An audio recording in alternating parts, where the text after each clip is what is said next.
ጥምቀት ሚካኤል ቀን መወደው አባቴ ነው። ቅዱስ ሚካኤል ቀን ጀምሮ ያሳደገኝ እሱ ነው። የባህርን የሞትን ደብዳቤ ቀደደ የኛን ህይወት።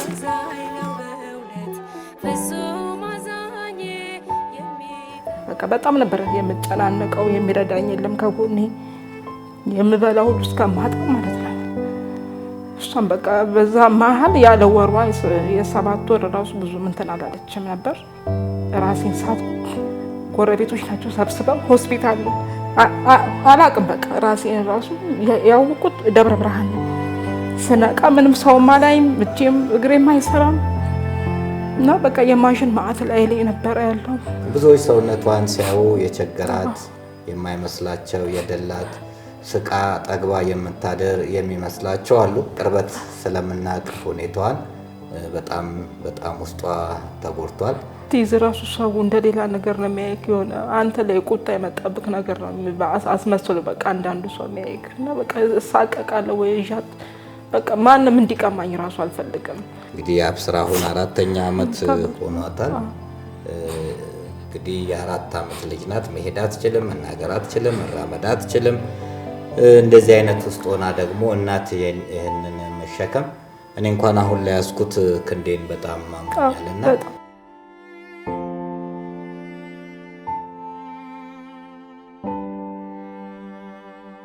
ስራ የሌለው አይደለም ገንዘብ ያለው ስራ ያለው መቋቋም ባልቻለበት በዚህ ሰዓት ያውም ጤነኛ ያልሆነ ልጅ ማሳደግ በጣም ከባድ ነው። ልጆች የእግዚአብሔር ስጦታዎች ናቸው። በጸጋ መቀበል መልካም ነው። ያችን መበለቲቷን ሴት ታሪኳን የቀየረ አምላክ ያንቺንም ታሪክ ይቀይራል ብዬ ተስፋ አደርጋለሁ። እሷንም በፍጹም ምህረት ይመራታል። ያ አጨብጭቢ እስቲ አጨብጭቢ ደገፍ ነው የምታረገው። እስቲ ቀፊኝ አብዬ። የክርስቶስ ሰላም ለሀገራችን ቸርነቱ ለሕዝባችን ይሁን። እንደምን ሰንብታችኋል? ይህ ደረጀ ዘወይንዬ ሚዲያ ነው። በሚዲያችን ሀገራዊ፣ ታሪካዊ፣ ሃይማኖታዊ፣ ባህላዊ፣ ወቅታዊ ጉዳዮችና ሌሎችም ይቀርባሉ። አብራችሁን በመሆናችሁ ታተርፋላችሁ። ለሌሎች በማካፈል ቤተሰባዊነትን ያጠናክሩ። መልካም ቆይታ ይሁንላችሁ። በስም አብ ወወልድ ወመንፈስ ቅዱስ አሐዱ አምላክ አሜን። ሰላም እግዚአብሔር ከእናንተ ጋር ይሁን። እንደምን ሰንብታችኋል? ውድ የደረጀ ዘወይንዬ ሚዲያ ተከታታዮች፣ ዛሬ እንግዳ ይዘንላችሁ ቀርበናል። ትውልዷ ዝዋይ የምትኖረው ሸዋሮቢት የሆነች እህታችን ማህበራችን ማህበረ ወይንዬ አቡነ ተክለ ሃይማኖት ዝዋይ ላይ ያሉትን 5ቱን ገዳማት ሊጎበኝ ሲል የጀልባውን ሁኔታ መታመቻችልን ከዛሬ 15 ዓመት በፊት የምናውቃት እህታችን ዛሬ ያለችበት ሁኔታ እጅግ በጣም ያሳዝናል። አጸደ በዛብህ ትባላለች። ምንድነው የገጠማት? ህይወቷስ ምን ይመስላል? አሁን ያለችበት ሁኔታ ምን ላይ ደርሷል? አስከፊነቱስ ምንድነው የሚለውን የምንመለከተው ይሆናል። የምታሳዝን ልጅ ሕፃን የአብስራ አቡሽን ወልዳ መታለች። እንዴት ተወለደች? አሁንስ የሚያግዛት የሚረዳት ማን ነው? የልጇስ የጤንነት ሁኔታ፣ የሕፃኗ የወደፊት ተስፋ ምንድነው የሚለውን የምንቃኘው ይሆናል። ይህንን መልእክት ለሌላው ላይክ፣ ሼር፣ ሰብስክራይብ በማድረግ በጎነታችሁን እንድታረጋግጡልን በፍቅር እንጠይቃቸዋለን። አፄ እንኳን ደህና መጣሽ። እንኳን ደህና ቆያችሁ። አጸደ በዛብህ እንግዲህ ከ15 ዓመት በፊት ማህበራችን ወደ ዝዋይ ያሉት ገዳማት ላይ 5ቱ ገዳማት ስንሄድ ጀልባውን በማመቻቸት ነው የምናገሽ። አጸደ በዛብህ ማናት? እንግዲህ አመሰግናለሁኝ። አጸደ በዛብህ ማለት ያው ትውልዴ ዝዋይ ነው። ተወልጄ ያደግኩት በተለያየ ስራ ነበር የምኖረው። እዛ ዝዋይ ያው ባርቻ ውስጥ ነበር የምሰራው። ያው እናቴ በከፋ ታማ ነበር። ያው እሷ እንደ እግዚአብሔር ፍቃድ ሆኖ ቦታ ላይ ነበር የምትሰራው። ዝዋይ አበባ ምርት ነበር። እዛ ነበር የምሰራው። እሺ። ለብዙ ጊዜ እዛ እየሰራሁኝ እናቴንም ጥራት ነበረ። ያው እንደ አጋጣሚ እሷ ታመመች። ያው እግዚአብሔር አልፈቀደም። ስታርፍ በቃ አስጠላኝ እዛ መኖር። አይቻቸዋለሁ፣ እናትሽንም አግኝቻቸዋለሁ። መቼ ነበር ያረፉት? 8 ዓመት ሊሆናት ነው። 8 ዓመት። ወደ 8 ዓመት አሁን ህዳር 12 8 ዓመቷን ትይዛለች። እና በቃ የእሷ ሞት ምክንያት ነው በቃ የሆነኝ። ከዛ በቃ ሲያስጠላኝ ወጥቼ በቃ የራሴን ህይወት ደግሞ ሌላ ለመሞከር ወደ ሻወር ቤት ሄድኩኝ። እዛም እየሰራው ነበር ሻይ ቡና ስራ ምናምን እየሰራው የነበረ። በመሀል ኮሮና ገባ፣ ሁሉም ነገር ተሰነካከለብኝ። እስቲ ደግሞ ሌላ ህይወት ይሆናል ብዬ ደግሞ ጓደኛ ያስኩኝ። ያው ልጅም ምንም እድሜም ሲሄድ ልጅም ትፈልጋለህ። እሱ ያው ብዙም አልቆየንም ገና እንትን እያልን ያው የጁንታ ደግሞ እንትን መጣ፣ ጦርነት መጣ። ከዛ ያው ገና ጽንስ 3 ወር ሆናለሁ ገና ጽንስ እያለሁኝ ያው በጁንታው መሀል እሱ ሄደ። ከዛ ሄደ በቃ ቀረ ብቻዬን ነኝ። አዎ እንደዛ ነው በቃ ተነስቶ ነው ሄደው። እዛ በቃ ማንም የለም ብቻዬን ነኝ ያለሁት።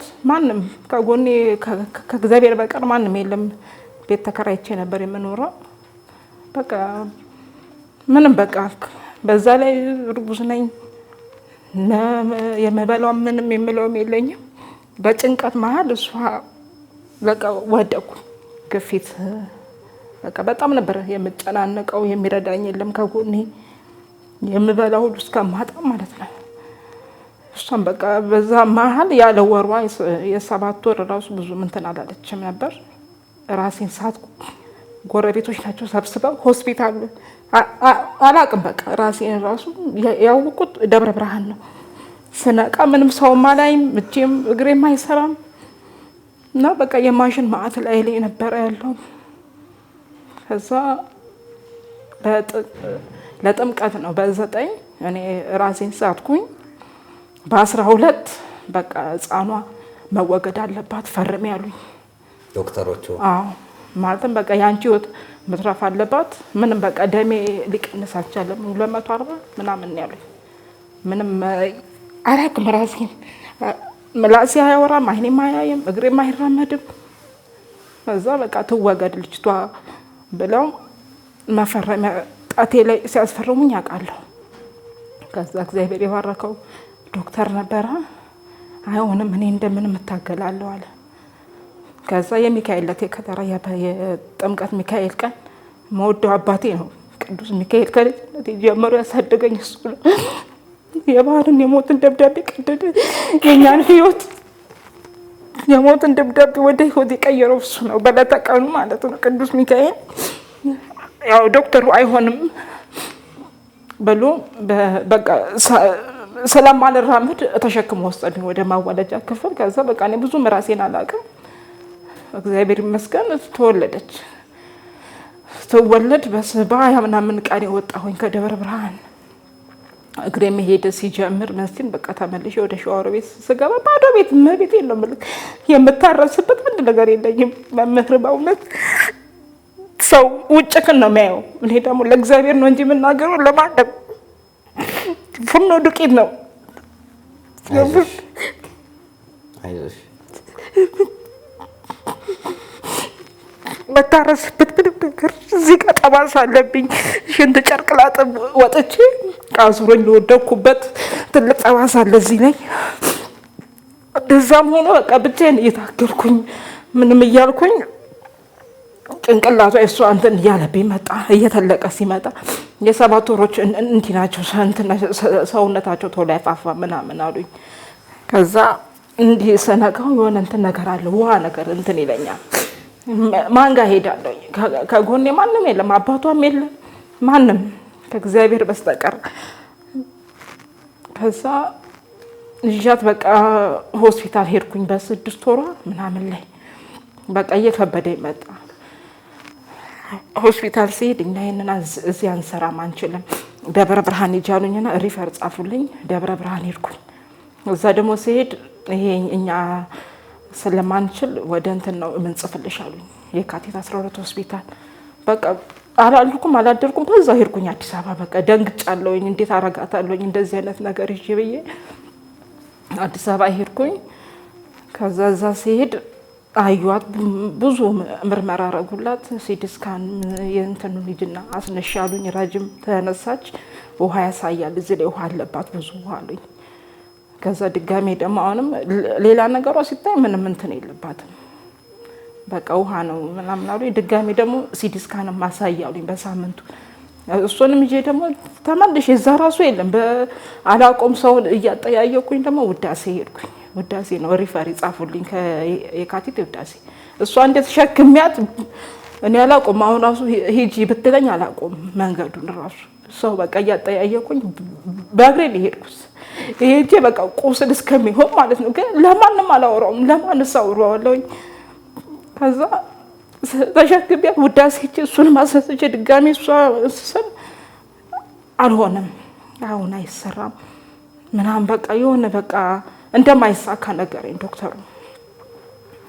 እግዚአብሔር አልፈቀደም እሺ አልኩኝ እና እዚህ በኪ አክስቷ ነበረች። እዛ በኪ አርሴማ ጸበል 3 ቀን እዛው ተጸበልኩኝና መቤቴ በቃ አንቺ ሆዴን ድንጋይ አድርጊልኝ በቃ ምንም ማድረግ አልችልም ብያለሁ። በቃ ልጃት እቃው የለም መሳሪያ የለም እዚህ ምናምን በቃ ነገሮች ስልክላሉብኝ።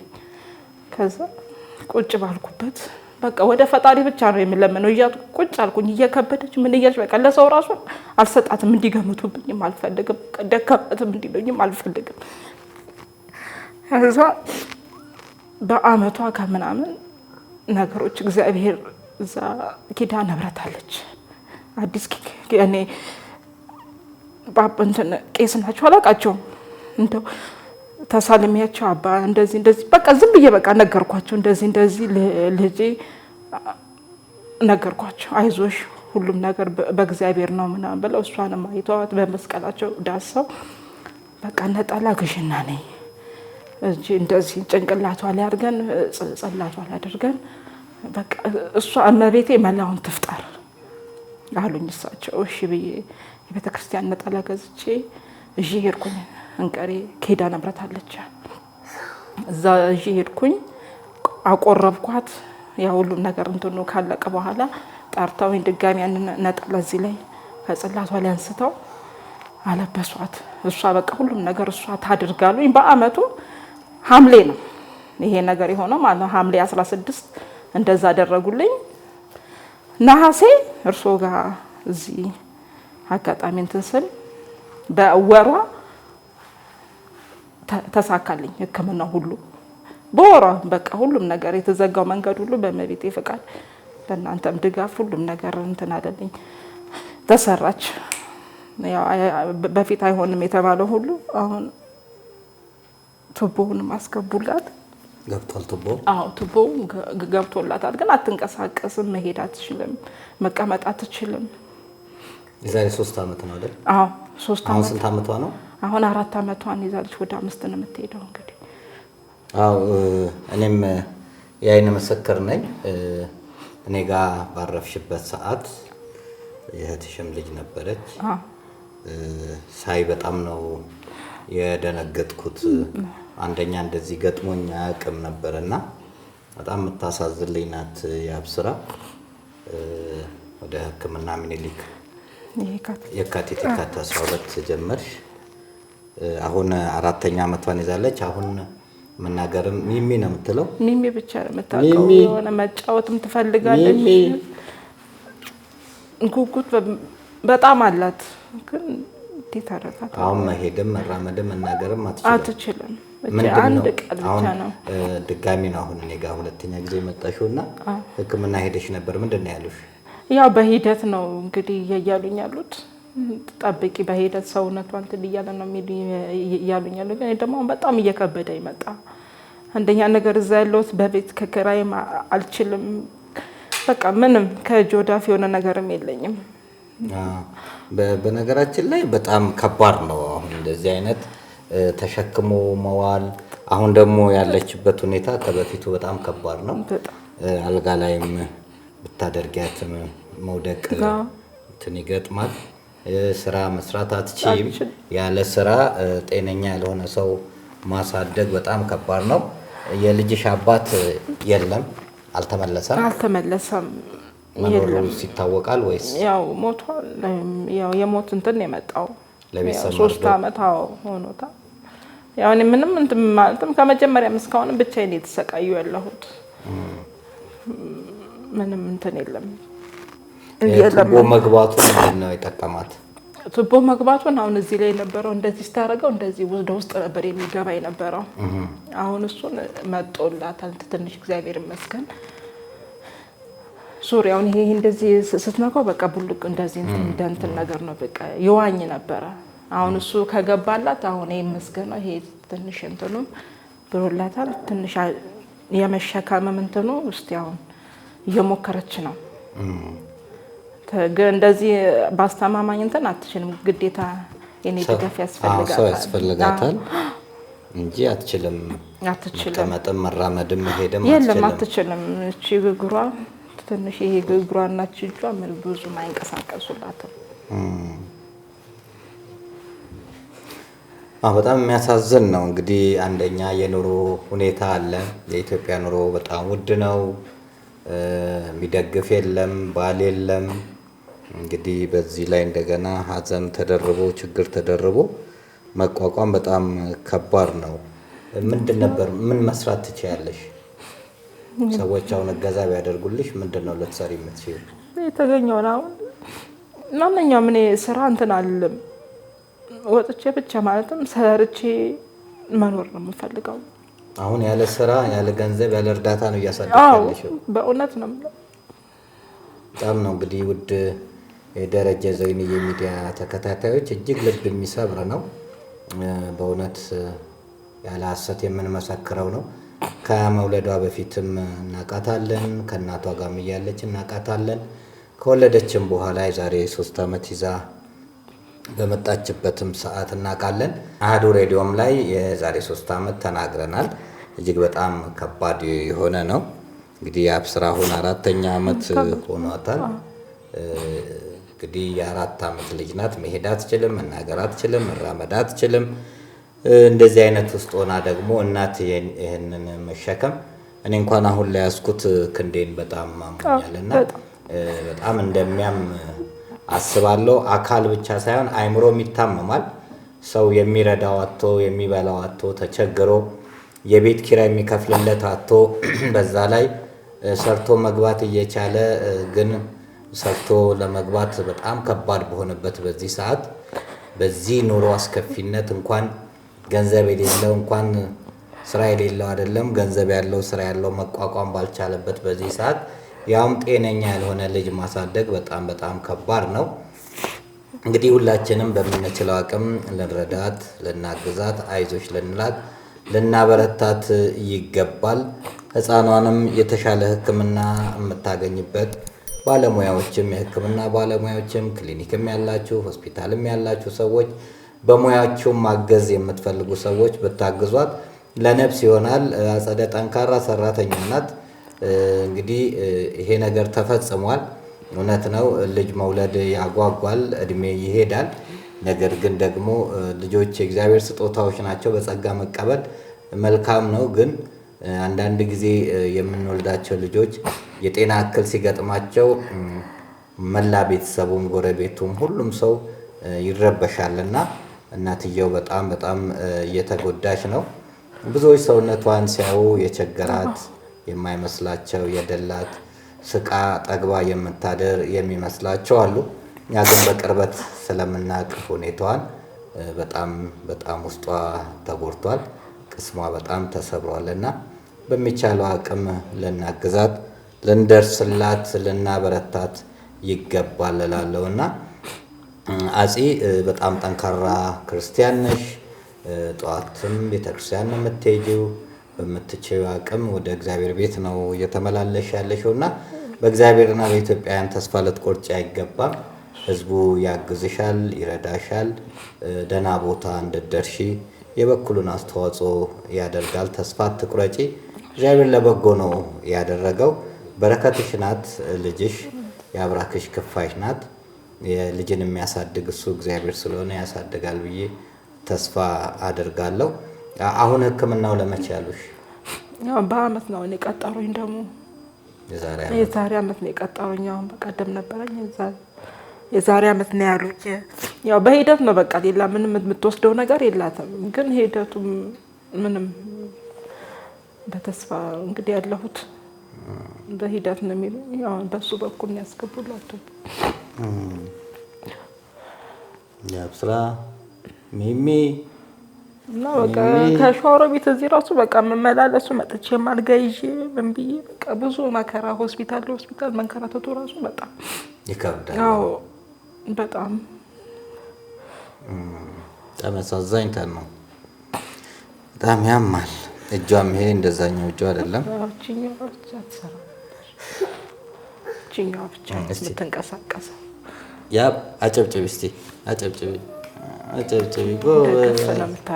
ደገፍ ነው የምታረገው። እስቲ ቀፊኝ ያብዬ አጨብጭቢ እስቲ አጨብጭቢ ዘምሪ አጨብጭቢ።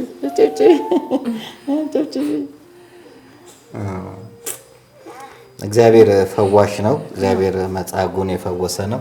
የታመመን ማዳን አይደለም የሞተን ማስነሳት ይችልበታልና በፍጹም ተስፋ እንዳትቆርጪ አደራ እልሻለሁ። እንደው ለሰው መናገር ማስተላለፍ የምትፈልጊው ካለ? ያው ሰው በተቻለው አቅም ያው አይቶኝ እንዲያግዙኝ ነው የምፈልገው በእግዚአብሔር ስም። በጣም ይከብዳል፣ በእውነት በጣም ነው የሚከብደው። እንጃ መናገርም አልችልም። በእውነት ነው የምለው። ልጅን ያክል ነገር እግዚአብሔር አንዴ ሰጥቶኛል፣ ደስ ይለኛል። ግን አሁን እሷ ብዙ ፍላጎቶች አሏት። በቃ ልጆች ሲጫወቱ ውጭ ላይ እዣ ትወጣለሁኝ ወደ ውጭ ማታ እንደዚህ መሸት ሲል በቃ ውስጧ በቃ እንትን ይላል።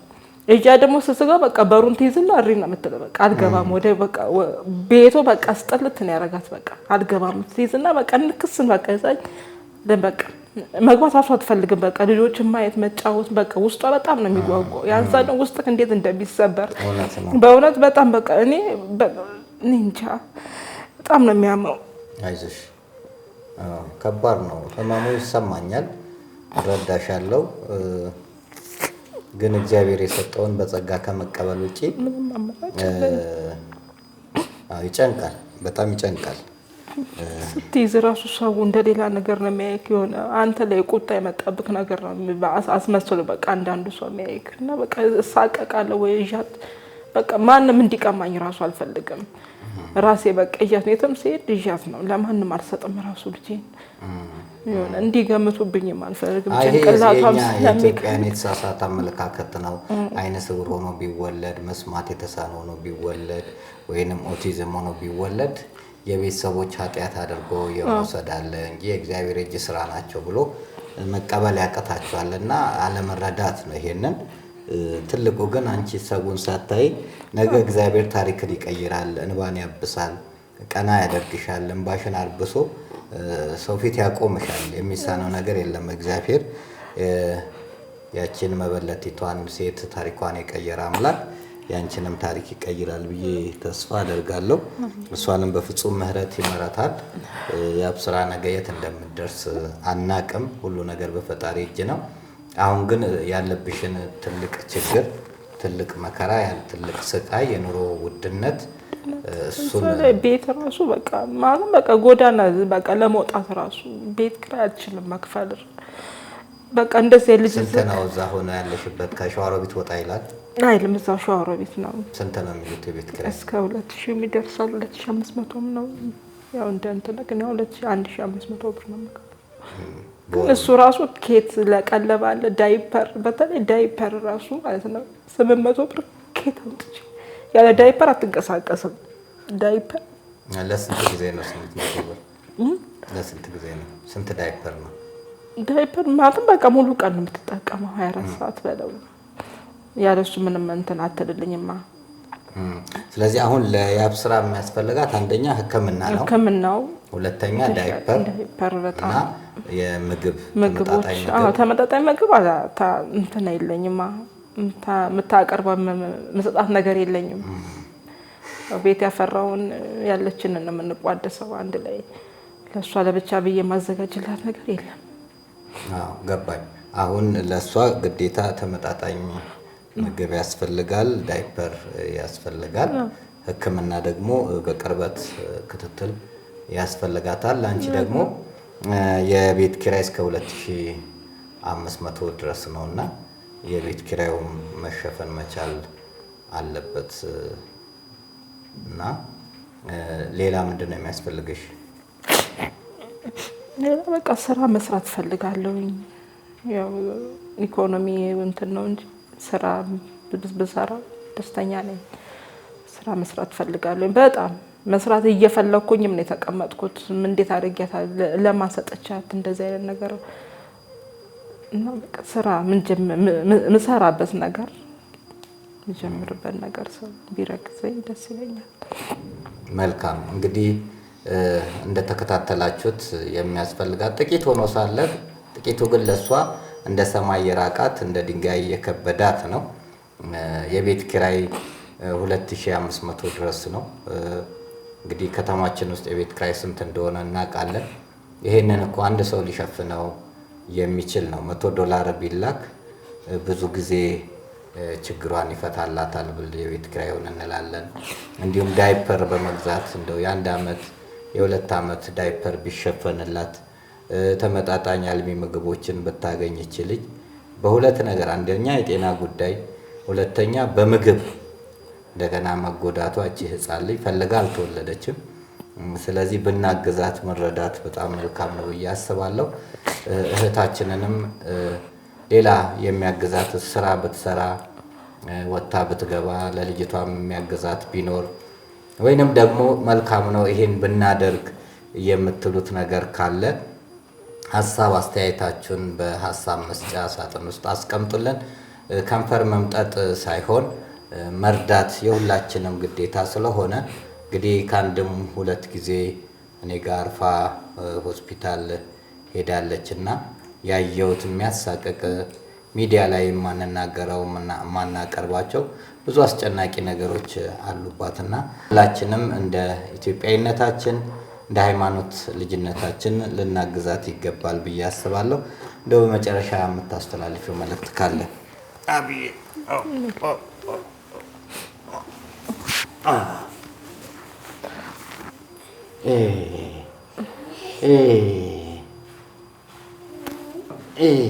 ሚሚ ሚሚ ሚሚ ሚሚ እሺ አስተላልፈው ነገር እግዚአብሔር የተመሰገነ ይሁን ለሁሉም ነገር። ለዚህ በቃ ምንም በቃ እርዱኝ ነው የምለው። አግዙኝ፣ የኢትዮጵያ ሕዝብ አግዙኝ፣ እርዱኝ። ተባብረን እናሳድጋት። ማንም ያላትም ከእናንተ በስተቀር እንግዲህ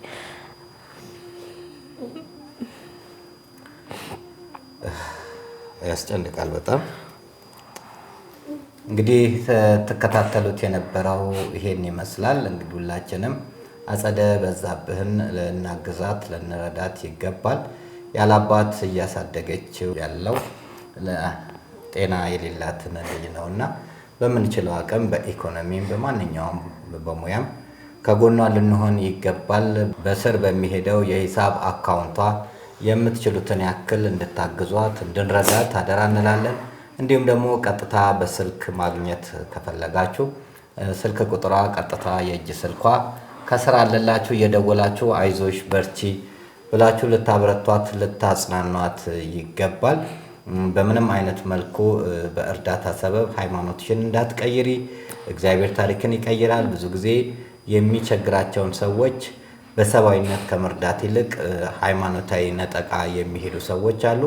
ይህ ደግሞ ከኢትዮጵያዊነት ጠባይ የተለየ ነው። በቤተክርስቲያናችን ስርዓት የተቸገረ ሰው ስታይ ሃይማኖቱን አጠይቀው ነው።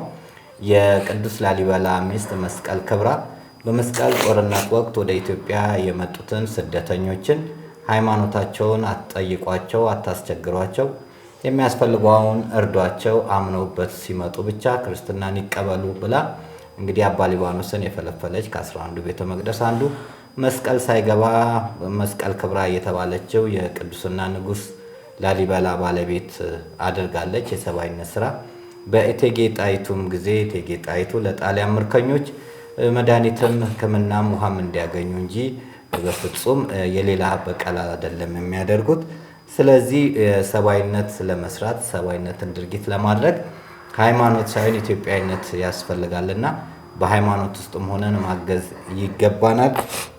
እርግጠኛ ነኝ የምናመልከው አምላክ አያሳፍረንም።